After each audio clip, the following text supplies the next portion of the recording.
अस्सलाम वालेकुम स्टूडेंट्स, क्या हाल है जी? कैसे हैं आप सब? उम्मीद करता हूँ आप सब खैरियत से होंगे। स्टूडेंट्स, मैं हूँ मोहम्मद इब्राहिम आपके चैनल डायमेंशनल फिज़िक्स से। और स्टूडेंट्स, आज हम डिस्कस करेंगे class 11th physics chapter number 4 work and energy. Topic है जी वर्क। आज हम देखेंगे स्टूडेंट कि फ़िज़िक्स में काम क्या होता है। ठीक है स्टूडेंट्स, आप एज्यूम करें कि हमारे पास कोई इस रूम में आइस क्यूब हो, और अगर मैं उस आइस क्यूब को फ्रिज से निकाल कर इस रूम में लाऊं तो होगा ये कि आइस क्यूब का टेम्परेचर लो होगा और इस रूम का टेम्परेचर ज़्यादा होगा। तो हीट एनर्जी ट्रांसफ़र होगी from surrounding to object. Object क्या है? Ice cube. और वो आइस क्यूब मेल्ट होना शुरू हो जाएगा। आइस की जगह पर हमारे पास लिक्विड की स्टेट यानी कि वाटर हमें मिलना शुरू हो जाएगा, और देखते ही देखते वो क्यूब पिघल जाएगा। ठीक, तो एक्चुअली हुआ क्या इस रूम में? यहाँ पर एक्सचेंज ऑफ एनर्जी हुई। जब एक्सचेंज ऑफ एनर्जी हुई तो यहाँ पर वर्क हुआ। इसके अल्टरनेटिव मेरे पास एक हॉट कप ऑफ टी है, विंटर में स्पेशली। तो वो चाय का कप जो है वो गर्म था शुरू, ठीक है, हाई टेम्परेचर पर था। विंटर में रूम का टेम्परेचर लो था, तो हीट एक्सचेंज हुई ऑब्जेक्ट से सराउंडिंग की तरफ, ठीक है। और वो चाय का cup with the passage of time ठंडा होता रहा, और तब तक जो है वो ठंडा होता रहा जब तक रूम का और उस कप ऑफ टी का टेम्परेचर सेम नहीं हो गया। तब तक एक्सचेंज ऑफ एनर्जी होती रही। ये हमें लॉज ऑफ थर्मोडायनामिक्स से पता चलती है। जीरो लॉ ऑफ थर्मोडायनामिक्स है, वो एक अलग टॉपिक है। फिलहाल हम डिस्कस कर रहे हैं वर्क को। तो मीन के हुआ क्या? वर्क हुआ। वर्क क्या था भाई? Exchange of transfer of energy. कहीं पर भी एनर्जी ट्रांसफ़र की वजह से एक्सचेंज हो एक ऑब्जेक्ट से सराउंडिंग में या सराउंडिंग से ऑब्जेक्ट पे, तो हम कहेंगे वर्क हुआ है, ठीक है। या वर्क को हम फिज़िकल एफर्ट या मेंटल एफर्ट भी कह सकते हैं। बट फिज़िक्स में याद रखिएगा बच्चों, वर्क तब होता है, in physics work is said to be done if force is applied on a body. If force is applied on a body, for example ये मार्कर है बच्चों, इस पर मैं फोर्स अप्लाई करता हूँ। If force is applied on a body, its cover displacement in the direction of force. Physics में work कब होगा? जब मैं किसी ऑब्जेक्ट पर फोर्स लगाऊं और वो ऑब्जेक्ट जो है डिस्प्लेसमेंट करे cover in the direction of force, ठीक है जी। तो आए ज़रा डिस्कस करते हैं। देखें, वर्क की डेफिनेशन जो है जी वो हमारे पास है। वर्क मैंने इधर मेंशन किया है, doing work is the act of transformation of energy.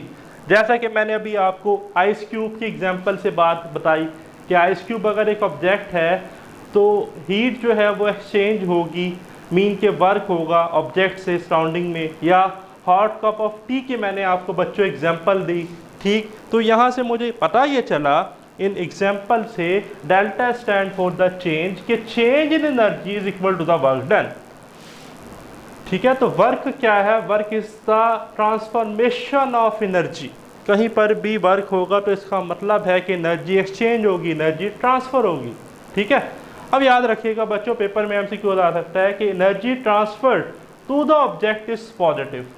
Energy transferred to the object is positive, but energy transferred by the object, ये बड़ा इंपॉर्टेंट, टू द ऑब्जेक्ट और by the object. Energy transfer to the object is positive. Objects को energy दी जा रही है तो positive जो है वो हमारे पास कंसीडर होगी। But energy transferred by the object, object से एनर्जी ली जा रही है, वो हमारे पास नेगेटिव होगी, ठीक है जी।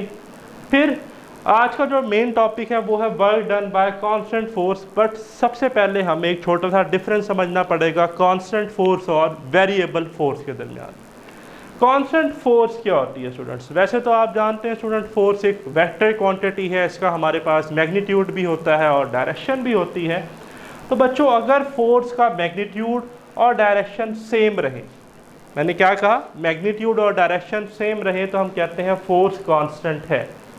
For example 10 Newton force acting east word, ठीक है जी, 10 न्यूटन की फोर्स जो है वो ईस्ट डायरेक्शन में लग रही है, या मैंने एग्जांपल लिखी है 10 Newton force along x axis, तो मैंने आई यूनिट वेक्टर ले लिया। सेकंड चैप्टर में हम पढ़कर आए कि आई यूनिट वेक्टर जो है ये एक्स एक्सिस की डायरेक्शन हमें बताता था। तो इसका मतलब है फोर्स का मैग्नीट्यूड कांस्टेंट है, 10 न्यूटन है, और डायरेक्शन क्या है वो भी सेम है अलोंग एक्स एक्सिस। डायरेक्शन ना चेंज हो रही ना मैग्नीट्यूड चेंज हो रहा, तो इस तरह की फोर्स को हम कहते हैं कांस्टेंट फोर्स। बट एक हमारे पास होती है वेरिएबल फोर्स। बच्चों ऐसी फोर्स जिसका मैग्नीट्यूड चेंज हो या डायरेक्शन चेंज हो या मैग्नीट्यूड और डायरेक्शन एक साथ चेंज हो, इस तरह की फोर्स को हम कहते हैं variable force. Force on a rocket, rocket propulsion में हमने पढ़ा कि जब गैसेस रॉकेट से डाउनवर्ड इजेक्ट होती हैं तो रॉकेट जो है ये अपवर्ड मूव करता है विद एक्सेलरेशन ए। ठीक, अब ये अगेंस्ट द ग्रेविटी जा रहा है तो ग्रेविटेशन एक्सेलरेशन चेंज हो रही है। ठीक, मैग्नीट्यूड जो है वो फोर्स का चेंज हो रहा है, तो अब यहाँ पर फोर्स कांस्टेंट नहीं है, वेरिएबल फोर्स है। या सपोज करें एक कार बच्चों जो है वो सर्कुलर पाथ में मूव कर रही है, किसमें, सर्कुलर पाथ में। जब वो सर्कुलर पाथ में मूव कर रही है तो इस वक्त सर्कल के अलोंग हमें टेंजेंट मिलती है वेलोसिटी की डायरेक्शन। ठीक है, तो इसका मतलब कि वेलोसिटी की डायरेक्शन चेंज हो रही है तो एक्सेलरेशन प्रोड्यूस हो रही है। एक्सेलरेशन में चेंज आएगा डायरेक्शन चेंज होने की वजह से, तो हम कहेंगे कि फॉर एग्जांपल सेंट्रीफ्यूगल एक्सेलरेशन है, तो हम कहेंगे सेंट्रीफ्यूगल एक्सेलरेशन में जो चेंज आया अब उसकी वजह से फोर्स कांस्टेंट नहीं है, वो वेरिएबल क्या है, फोर्स है। तो याद रखिएगा कांस्टेंट फोर्स में सेम मैग्नीट्यूड सेम डायरेक्शन, और वेरिएबल फोर्स में different magnitude and different direction. Okay, तो अब आते हैं अपने मेन टॉपिक की तरफ, work done by constant force. तो अब आप समझ गए होंगे कि constant force mean same magnitude and same direction.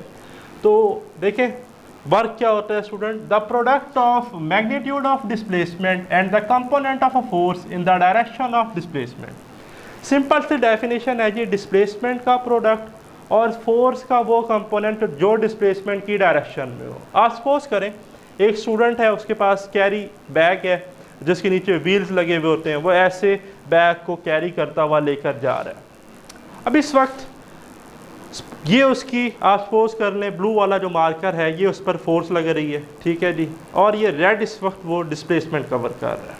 तो डिस्प्लेसमेंट अलॉन्ग एक्स एक्सिस है। फोर्स का अगर मैं एंगल बनाऊं with respect to horizontal theta तो उसके दो कंपोनेंट बनते थे, एफ ऑफ एक्स और एफ ऑफ वाई।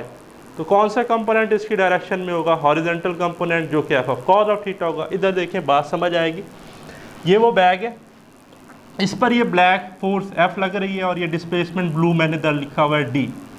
तो एफ जो है इसका एक्स एक्सिस के साथ हॉरिजॉन्टली एंगल कितना बन रहा है, थीटा। तो एफ के दो कंपोनेंट होते हैं, कौन कौन से हम पढ़कर आए, एक तो along X axis F of X और एक along Y axis F of Y. तो एफ ऑफ वाई तो डिस्प्लेसमेंट के साथ परपेंडिकुलर है, ये वाला कंपोनेंट तो अगर आप देखें तो 90 का एंगल बना रहा है। बट हमने डेफिनेशन में लिखा कि वो कंपोनेंट जो डिस्प्लेसमेंट की डायरेक्शन में हो, तो एफ कॉस थीटा डिस्प्लेसमेंट की डायरेक्शन में है।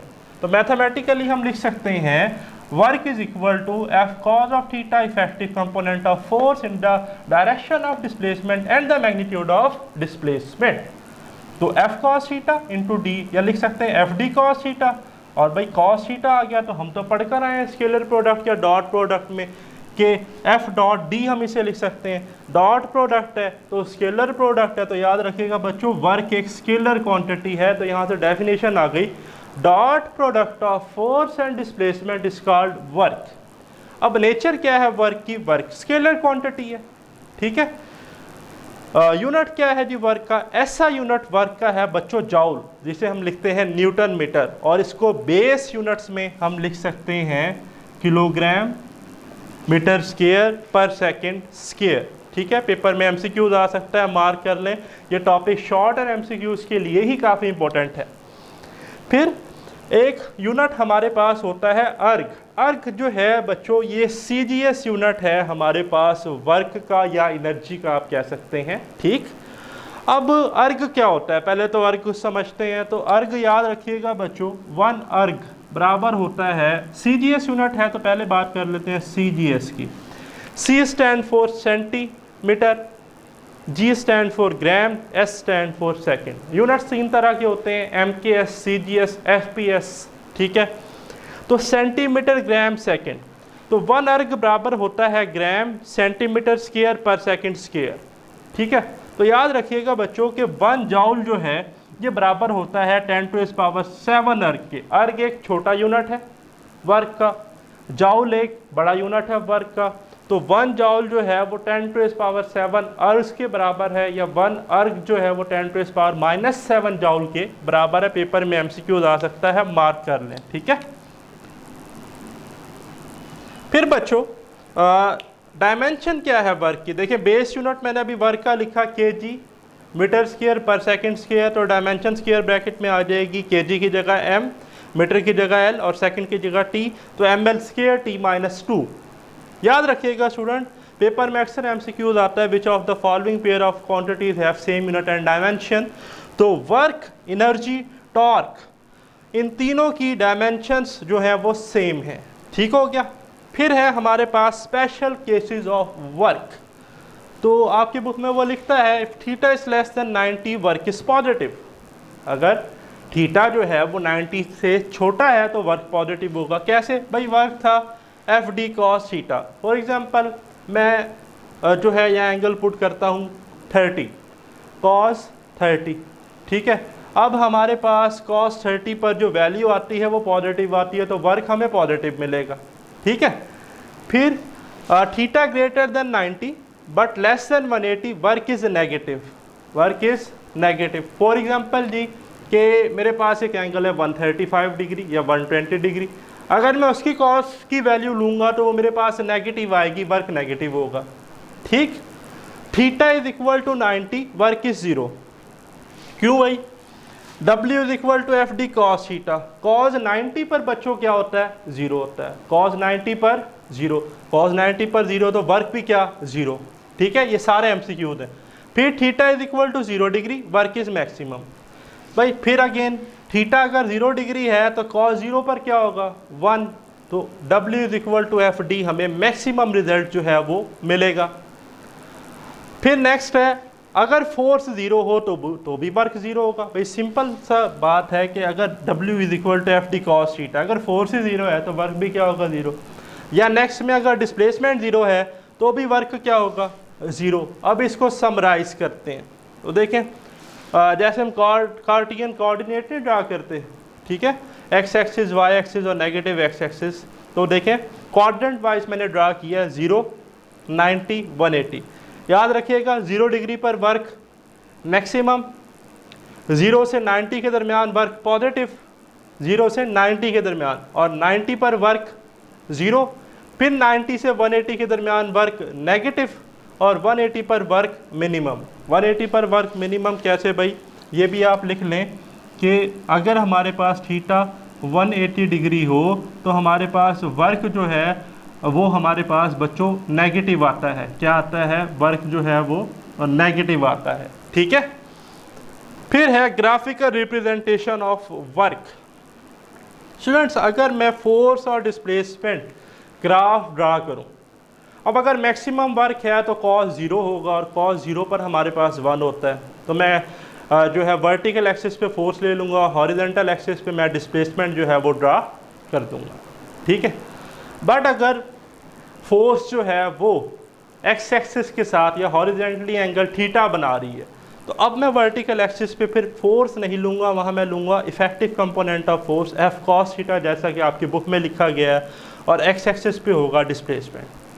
तो ये जो एरिया है ना, area under the force displacement graph, ठीक है, जिस तरह से हम पढ़कर आए कि S is equal to VT, ठीक है, स्पीड टाइम ग्राफ का जो एरिया है वो हमें इंफॉर्मेशन देता था डिस्टेंस ट्रेवल्ड बाय ऑब्जेक्ट। तो इसी तरह जो फोर्स और डिस्प्लेसमेंट ग्राफ का एरिया है ये बच्चों इंफॉर्मेशन देता है वर्क की।